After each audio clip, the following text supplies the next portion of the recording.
আসসালামু আলাইকুম, সবাই কেমন আছেন? আলহামদুলিল্লাহ আমি অনেক ভালো আছি। আজকে আপনাদের সামনে একটি আলু ভর্তার রেসিপি শেয়ার করব, একদম স্পেশাল আলু ভর্তা।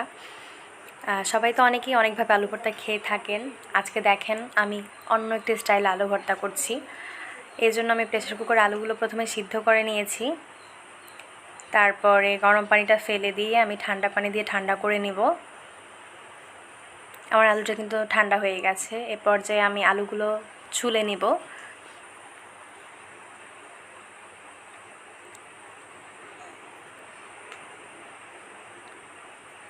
এই যে আমি এভাবে এক এক করে আমি সবগুলো আলু ছুলে নিয়েছি।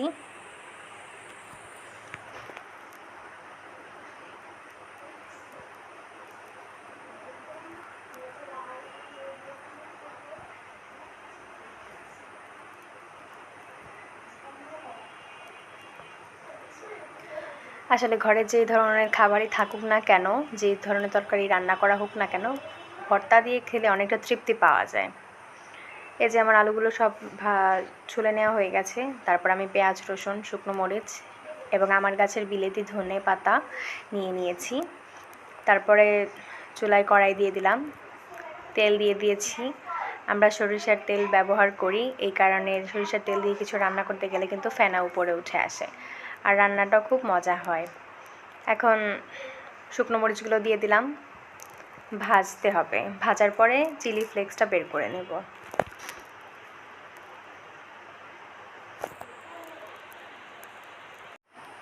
আলুগুলো ঠান্ডা হয়ে গেলে এখন আমি আলতো হাতে আলুগুলোকে মেখে নিব। সামান্য পরিমাণে লবণ দিয়ে দিলাম, মানে যে যার স্বাদ মতো লবণ দিবেন এখানে। এখন এই যে ভালোভাবে কিন্তু আমি চিলি ফ্লেক্সটা করে নিয়েছি, মানে মরিচটাকে গুঁড়ো করে নিয়েছি।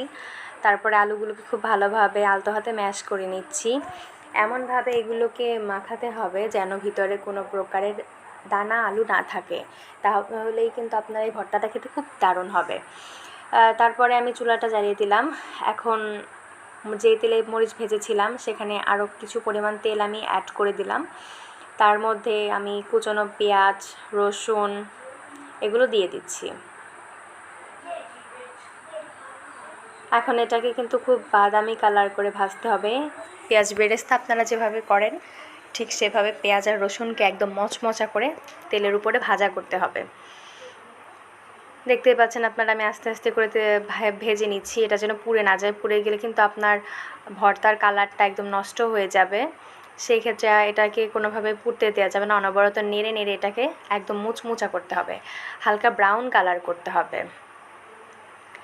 এই যে দেখতে পাচ্ছেন আমার মানে ভাজাই কিন্তু অলরেডি ব্রাউন কালার আসতে শুরু করে দিয়েছে, তার মানে আমি এটাকে বুঝতে পারবো যে এটা একদম পারফেক্টলি হয়ে গেছে।